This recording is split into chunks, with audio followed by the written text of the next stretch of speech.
worship in Christianity.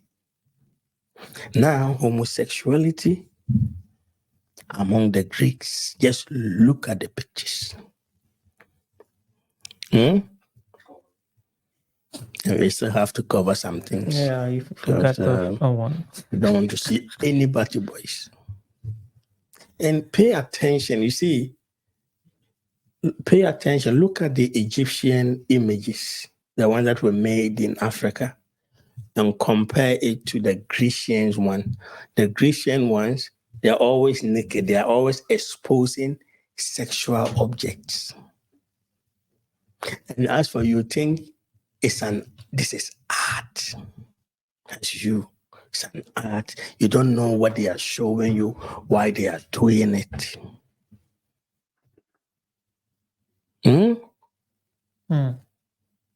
if you pay attention, most of the times, they are always men that are naked next to each other, or a male, an elderly male, and a small boy next to him.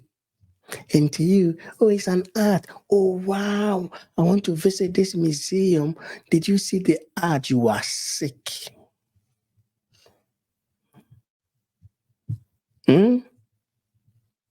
Listen. The most common form of same-sex relationships between the elite males in Greece was paiderastia.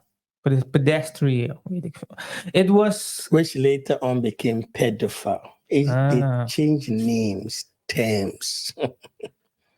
Pedophilia. It was a relationship between an older male and an adolescent youth. A boy was considered a boy until he was able to grow a full beard. In Athens, the older man was called Erastes. Listen. He was to educate, protect, love, and provide a role model for his eromenos. Listen.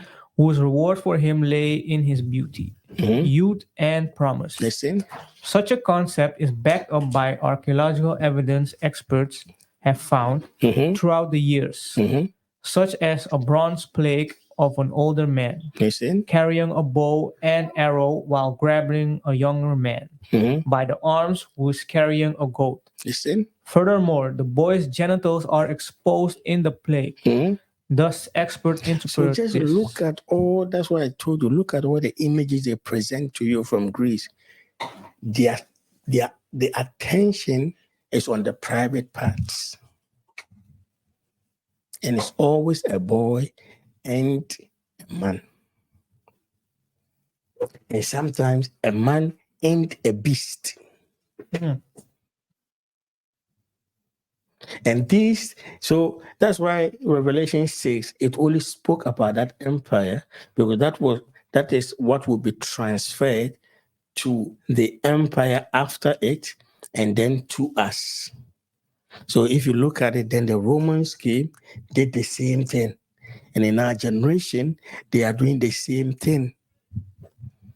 Now, a marriage between a man and a woman, to them is like, don't even talk about it. But if you are able to sleep with a goat,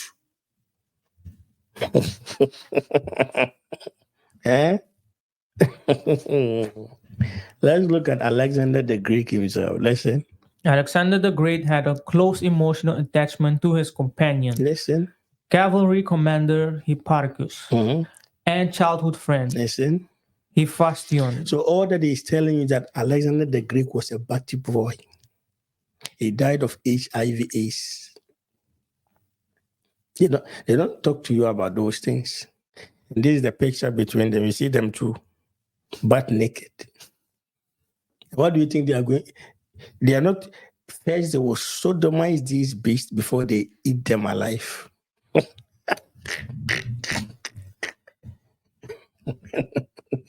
This is the great Alexander the Great. That's what he was doing. That's why they call him great, because the things he was doing. Listen to the book. He was by far the dearest of all the king's friends. He was so dear to him. Listen. He had been brought up with Alexander and shared all his secrets. They were lovers. So you don't know the wives of Alexander. He didn't have a son, he didn't have a baby. Why? Because he was a batty boy. According to Robin Lane Fox, Alexander and Hephaestion were possible lovers. Not possible, they were more than lovers. After Hephaestion's death in October 324 BC, Alexander mourned him greatly and did not eat for days. Can you imagine this? Peter and the apostles abandoned the Messiah the same day he was crucified and went on fishing. But Alexander the Greek. and this is, soldiers, they don't mourn.